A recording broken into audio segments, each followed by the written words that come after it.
Florida school shooting, also a big conversation at the Minnesota State Capitol. More than 100 women took the gun control fight to lawmakers. I'm angry, and I'm devastated that this is the state of our society, and I'm really just praying that people come together for what's right.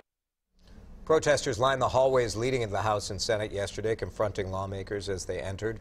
Wearing red shirts and carrying signs, the group Moms Demand Action are calling for stricter limits on access to guns and stronger background checks. WCCO chief political reporter Pat Kessler joins us now. Pat, yesterday we heard gubernatorial candidate Tim Walz change his stance on gun control.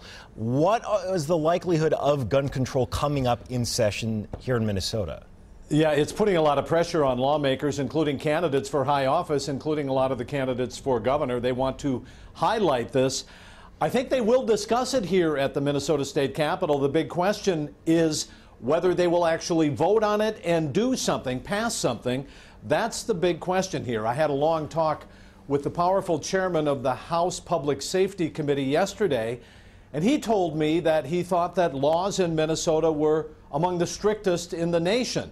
He said he's willing to listen to almost anything, but he said that we believe that our laws are already strong here. He is interested in more school security. That's something that I think some lawmakers here will be interested in talking about. Whether that satisfies the protesters and a lot of people in Minnesota who want more gun control is the open question here. Yeah, I don't think that side is clamoring for more school security. That's not what we've been hearing for sure. Right. The president, they want a ban on assault weapons. That's right. Yeah. And is that a state thing, do you think, Pat? The president announced yesterday he wants the Justice Department to take a look at things like bump stocks and other devices that can turn a legal weapon into a rapid-fire one, kind of a semi-automatic into an automatic. How do you think this is going to shake out? Is this Congress stuff? Is this state legislature stuff?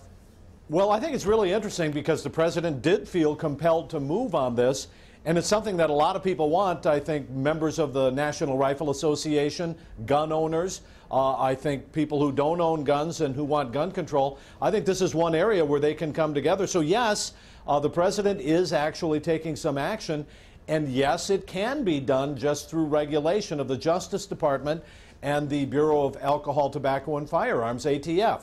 That's how this was in effect in the first place. Right. And I think, this is something he can do. The president also said that he's interested in more gun control, or rather, I should say, background checks that would enhance some gun control.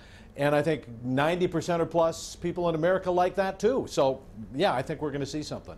All right. Thank you, Pat. We'll hear more from your reports coming up today at 5 and 6. You bet. Well, if you thought about how many